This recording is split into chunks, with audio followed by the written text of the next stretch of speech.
Hello, বাবা বলছো? হ্যাঁ রে মা, কি হয়েছে তোমার বলো। আব্বা, তোমার সাথে আমার কিছু জরুরি কথা আছে। তোমার পাশে কি আমার মা বা অন্য কোনো লোকজন আছে নাকি? তুমি একটু নিরিবিলি একটা জায়গায় আসো তো। কে রে বাবা, আমি তো নিরিবিলি জায়গায় আছি। তুমি বলো, আমি একটা ফাঁকা মাঠে দাঁড়িয়ে আছি। কি হয়েছে তোমার? শোনো আব্বা, আমি যে তোমার মেয়ে, তুমি আমার জন্য কি দায়িত্বটা পালন করতেছো? হ্যাঁ, আমার হাজব্যান্ডের তুমি বিদেশ পাঠায় দিছো। আজ একটা বছর হয়ে গেল। তুমি কি আমার খোঁজ খবর রাখো আমি কি হালে আছি কি না আছি? কে রে মা, এইরকম কথা বলো কেন তুমি? আমি তো তোমার খোঁজ খবর মাঝে মধ্যে রাখি। নতুন করে আবার তোমার কি হলো বলো। এইটাও বলা লাগবে? আর শোনো বাবা, আমি তো ফাঁকে আসতে গেছি এই জন্যে আমি একটু গোপন কথা বলবো তোমার সাথে। যে কথাটা স্বাস্থ্য ভাই থাকলেও বলতাম, নিজের ভাই থাকলেও বলতাম, কেউ নেই, আমি কাকে বলবো আবার এই কথাটা? আমার স্বামী তুমি বিদেশ পাঠাইছো, আমার স্বামীরে নিয়ে এসে দাও, আমার লাগবে। ওসব আমি বুঝি না, তুই বোঝো না? আমি তোর জোয়ান মধ্যে একটা মেয়ে, আমার স্বামী ছাড়া এইভাবে এক এক বছর 2 বছর থাকা সম্ভব? তাও আমি নিজের কন্ট্রোল করে রাখছি। এখন আর আমি পারতেছি নি ওইসব বৈন্যতি বাদ দিয়ে। তুমি আসবা কি কারের সাথে আমাদের দিবা আমি ওইসব জানি নি। আমার ব্যবস্থা করো তুমি। মোর জ্বালা, আবার কি বলো তুমি? আচ্ছা, তোমার একটা কন্যা সন্তান হয়েছে, আবার এখন যদি তোমারে আমি ওই ঘরের থেকে নিয়ে এসে অন্য জায়গায় দিই, তাহলে এটা মান ইজ্জতের প্রশ্ন না? আমার জামাইটা সে বিদেশ গেছে তোমার সুখের জন্যই গেছে। একটু ধৈর্য ধরো, কত মেয়ে ছেলের স্বামী বিদেশ যায় না। তুমি এত অধৈর্য হও কেন?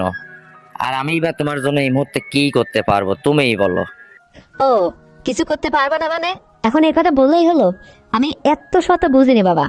তুমি মারে বলে আমার বাড়ি আসার কথা বলে 7 দিনের ছুটি নিয়ে আসো মায়ের কাছ থেকে, বলো যে আমি 7 দিন বাড়ি আসবো না।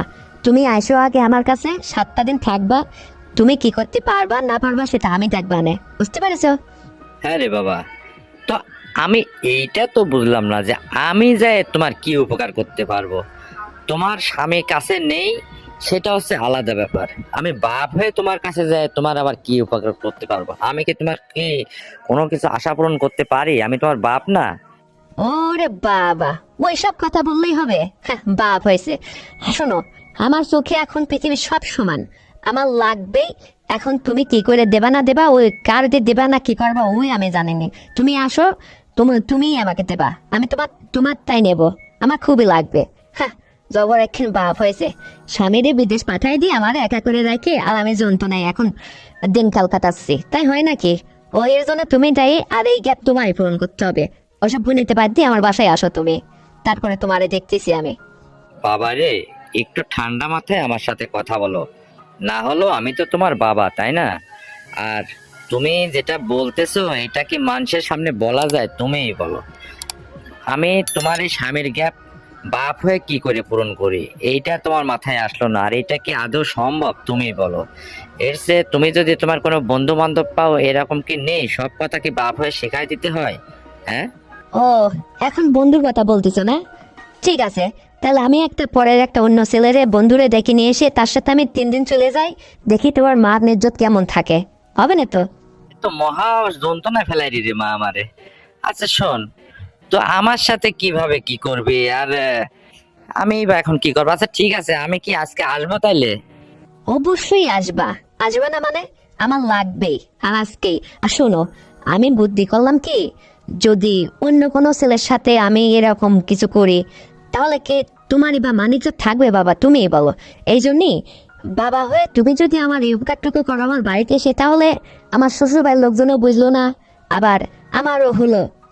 এটা তো তুমি নিশ্চয় করতে পারবে। আর এটা কখনো কেউ জানবে না। আর অন্য মানুষ যদি, আমার ভাই এসে আমার বাড়িতে 7 দিন থাকে, বা আমার বন্ধুর সাথে কোথাও যদি আমি 3 দিন সময় কাটায় আসি, তাহলে সমাজের মানুষের কাছে কি আমি চোখে পড়ে যাব না? এটা কি তুমি বুঝো না বাবা? এই জন্য তো বলতেছি। আরে বাবা, তুমি তো আবার চ্যাংরা বাবা, তুমি কি বুড়ো হয়ে গেছো নাকি? তুমি হলেই হবে, আর তোমার জামাই চেয়েও ভালো হবে। তুমি আসো তো, তোমার সাথে আমি এটাই চিন্তা করছি যে তুমি হলে আমার ভালো হবে। তুমি এসে 7টা দিন আমাকে মানে সুন্দরভাবে আমার সাথে একটা ঠান্ডা করে দিয়ে যাও, তাহলে আর আমি এত তোমাকে কথা শোনাবো না, আর তোমার এত বকুনি শুনতে হবে না। বুঝতে পারছো বাবা? আসো তুমি আজকে। আর এটা তুমি আসতেছো মায়েরে বলো কি, যে আমি মেয়ের বাড়িতে যাচ্ছি, আমার 7 দিন ফিরতে দেরি হয়ে। আর এই 7 দিনের একটা দিনও কিন্তু গ্যাপ দেবে না বাবা আমার বাড়ি এসে। আমার এই 7টা দিনই তুমি সুন্দর করে ইয়ে করতে হবে। আর শোনো, আমি কি তোমার পেটের মেয়ে? আমি তো তোমার, আমার মারে যখন তুমি হচ্ছে নিকা করছিলা, আমার মা তো আমার হাতে করে নিয়ে আইছিল। তো তোমার সাথে তো আমার এটা করাই যাইতে পারে। তো তুমি এই বিষয়ে এত আপত্তি করতেছো না কেন? হ্যাঁ, তুমি মারে সে সময় আমি ওকে মেরে দেখছি যেভাবে ইয়া করতে, হ্যাঁ, ওইটা আমার চোখে এখনো ভাসে। ওই জন্যই মনে মনে ঠিক করলাম যে ওইভাবেই যদি তুমি আমাকেই করো তাহলে আমার একমাত্র হবে, তোমার জামার চেয়েও আমার ভালো হবে তোমাকে দিয়ে, বুঝতে পারছো? এই জন্যই তো তোমাকে আসতে বলতেছি। বাবা দেখো প্লিজ, তুমি না করো না, আজকের মধ্যে তুমি মারে ম্যানেজ করে চলে আসো। হ্যাঁ, আচ্ছা, তা না হয় ম্যানেজ করে চলে আসা যাবে রে মা, কিন্তু শোনো, তুমি যে কথাটা বলতেছো ওইটা করতে গেলে তো তোমার রুমে আমার থাকতে হবে। তে এরকম কি পরিবেশ আছে, যেহেতু তোমার শ্বশুর শাশুড়ি একই বাড়ির মধ্যে তোমরা থাকো, তো সেটা আবার কি করে সম্ভব রে বাবা? তুমি আবার আমার মানের ইজ্জত খায়ও না, বুঝতে পেরেছো? বাবা শোনো, তুমি এই নিয়ে কোনো চিন্তা করো না তো। তুমি আমার আমার শ্বশুর বাড়ির লোক কি জানে না যে তুমি আমার বাবা? তুমি আমার রুমেই থাকবে। আমার রুমের মধ্যে 2টা খাট আছে। হ্যাঁ, তো একটা খাটের বেলা তোমারে দেবো, আর আমি এখানে আমার মেয়ের ছোট সন্তানদের নিয়ে থাকবো। তুমি এ বিষয়ে কোনো টেনশনই করো না, কারণ বাপকে সে মুরব্বী বাপ মায়ের মেয়ের কাছে থাকে না, বের ঘরে, এটা কি মানুষ এটা ভাববে কিছু? আর আমার শ্বশুর বাড়িতে এমন কোনো রুম নেই এক্সট্রা যে যেখানে তোমার শুইতে দেবো। তারাও মেনে নেবে যে বাপ মেয়ে এক ঘরে থাকলে কি হয়, মানুষের উপর মানুষের কি এতটা বিশ্বাস হারা হয়েছে নাকি বাপের সঙ্গে মেয়ে, এইরকম কিছু মনে করবে না কেউ। মারে, আমি সব কিছু বুঝি না। তোমার শ্বশুর বাড়ির লোকজনের কি মনে করবে না করবে এটা তুমি ম্যানেজ করবা। আমি তো আর ওই বাড়ির সম্পর্কে এতটা জানি না। বাবা তুমি এই নিয়ে কোনো টেনশনই করো না তো। তুমি আজকে চুরে আসো, তারপরে তুমি কিন্তু কই যে সেই সময় মারে যেভাবে ইয়ে করছো উৎসব বেশি করে কিন্তু আমাদের দিতে হবে, বুঝতে পারছো? আমি ওই আশা করেই কিন্তু ওই লোভে পড়ে কিন্তু মনে মনে ঠিক করছি যে তোমার দিয়ে একমাত্র আমার হবে। কারণ তুমি দেখো আজ একটা বছর আমি অনাহারে এইভাবে পড়ে আছি, তুমি তোমার জামাইরে কর্মের জন্য বাইরে পাঠাই দিলে টাকা পয়সা দিয়ে। আজকে তার কারণে তো আমি এই বঞ্চিত হলাম স্বামীর থেকে।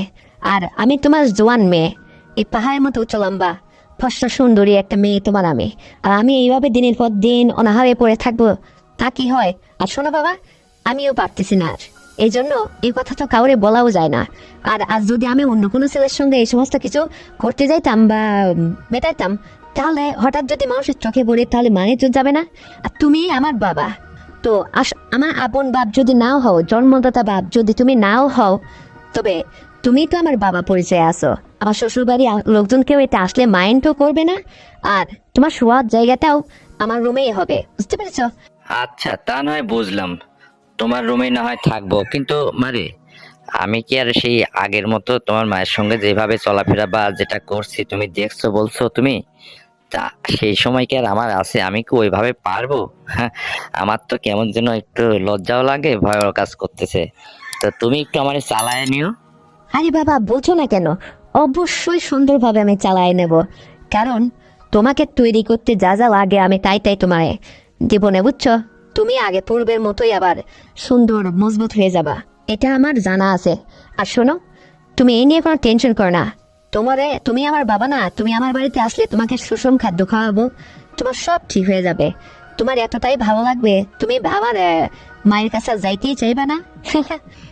আচ্ছা বাবা, তাই যেন হয়। আর শোনো মারে, আমি তোমার বাড়িতে থাকবো 7টা দিন, এটা তোমার শ্বশুর শাশুড়িকে তুমি জানায় রাখো।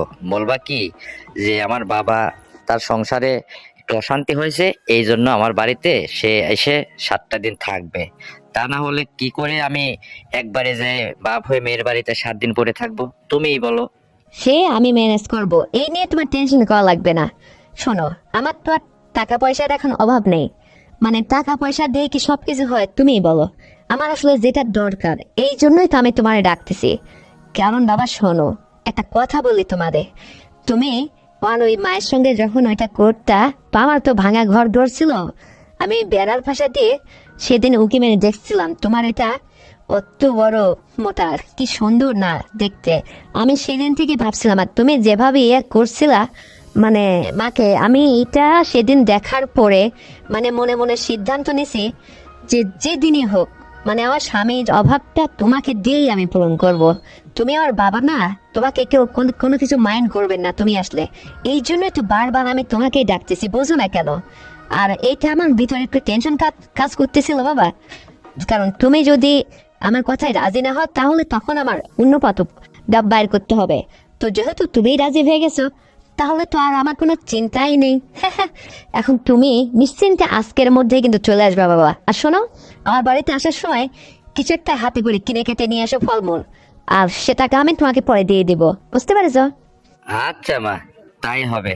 তো ঠিক আছে, আমি তোমার মায়েরে বলে কয়ে 7 দিনের জন্য চলে আসতেছি, তুমি রেডি হও। ঠিক আছে বাবা। বাবা তুমি কি জানো এই মুহূর্তে আমার কতটা আনন্দ লাগতেছে, কারণ আজ একটা বছর অনাহারে আছি, আজকে আমি একটু সুখের নাগাল পাবো, এটা ভেবে মনে খুব আনন্দ হচ্ছে বাবা। তুমি শিগগির চলে আসো। তো ঠিক আছে, রাখতেছি আমি, হ্যাঁ? তুমি আসো। আচ্ছা ঠিক আছে, রাখো। তো বন্ধুরা, আমার বাবার আর আমার এই গোপন সংলাপটি শুনে তোমাদের কেমন লেগেছে অবশ্যই কমেন্ট করে জানাবে, আর শেয়ার করে তোমার বন্ধু বান্ধবকে দেখার সুযোগ করে দিও, আর ভিডিওতে একটা লাইক দিও, আর চ্যানেলটিকে অবশ্যই সাবস্ক্রাইব করে দিও। ততক্ষণে সবাই ভালো থাকবে। আগামীকাল আবার নতুন গল্প নিয়ে আসছি। আল্লাহ হাফেজ।